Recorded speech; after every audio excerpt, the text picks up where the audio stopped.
नमस्कार, आप देख रहे हैं न्यूज 18 बिहार झारखंड का डिजिटल प्लेटफॉर्म। मैं हूं शुभी मिश्रा आपके साथ। आयकर अधिनियम की धारा 269 एसटी के तहत अगर आप 2 लाख रुपए कैश या उससे ज्यादा लेते हैं तो आपको 100% तक जुर्माना भरना पड़ सकता है।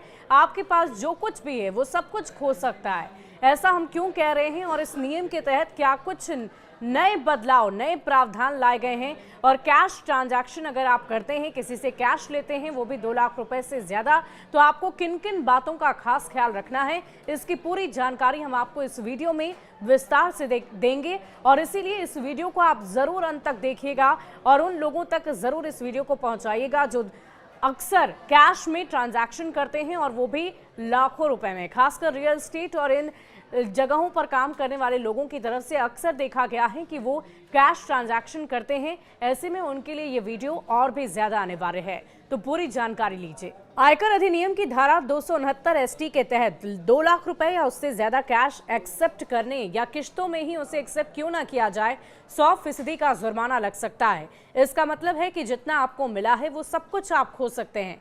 भारत में आज भी कई जगहों पर कैश ही एक्सेप्ट होते हैं। खासकर रियल एस्टेट, बिजनेस डील और सामाजिक कार्यों में ज्यादा कैश का इस्तेमाल होता है। लेकिन कैश लेन देन में कुछ लिमिटेशन पार होने पर आप सब कुछ खो सकते हैं।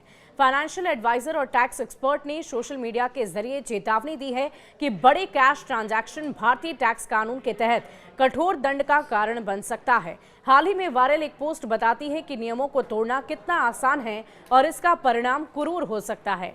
एक्स पूर्व में ट्विटर पर एक पोस्ट में सीए नितिन कौशिक ने लिखा कि 2 लाख रुपए से ज्यादा कैश लेने पर आप सब कुछ खो सकते हैं।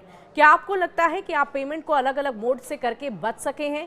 तो फिर ये सोचना चाहिए। आयकर अधिनियम की धारा 269 एसटी के तहत 2 लाख रुपए या उससे ज्यादा कैश एक्सेप्ट करना, चाहे किश्तों में ही क्यों ना हो, 100% का जुर्माना लगेगा। इसका मतलब है कि जितना आपको मिला है वो सब कुछ आप खो सकते हैं। सीए ने बताया कि कैसे ये नियम काम करता है। एक दिन की लिमिट क्या होती है? एक दिन में 2 लाख रुपए से ज्यादा कैश प्राप्त करने को नियम का उल्लंघन माना जाएगा। अगर सुबह 1.5 लाख और शाम को 1 लाख मिले, कुल मिलाकर 2.5 लाख हुए, तो इस पर जुर्माना 2.5 लाख रुपए का ही लगेगा। भुगतान को दिनों के हिसाब से बांटना, इससे कोई मदद नहीं मिलती। उदाहरण के तौर पर 3 लाख में प्लॉट बेचना और 3 दिनों तक रोजाना 1-1 लाख लेना, ये भी अवैध माना जाएगा। शादी और कार्यक्रम का खर्च एक लेन देन के रूप में गिना जाता है। उदाहरण, खान पान के लिए अगर 1.5 लाख प्लस सजावट के लिए 1 लाख और 2.5 लाख रुपए आपको जुर्माना लग जाएगा। उन्होंने एक वास्तविक मामले का हवाला देकर यह बताया कि एक विक्रेता को एक प्रॉपर्टी डील के लिए 6 महीने तक हर महीने 5 लाख रुपए मिले। हर भुगतान 2 लाख से कम था, लेकिन कुल 30 लाख था। अंतिम जुर्माना 30 लाख रुपए लग गया।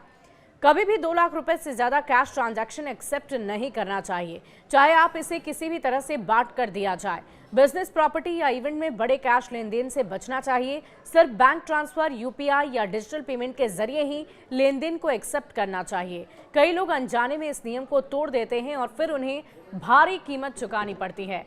तो टैक्स नियम के तहत 269 एसडी में ये लिखा हुआ है कि 2 लाख रुपए कैश से ज्यादा आप ट्रांजैक्शन नहीं कर सकते हैं एक दिन में, और ऐसा अगर आप करते हैं तो आपको 100% तक जुर्माना लग सकता है। इस वीडियो को ज्यादा से ज्यादा लोगों तक पहुंचाइए ताकि उन तक ये महत्वपूर्ण जानकारी पहुंच सके। शुक्रिया।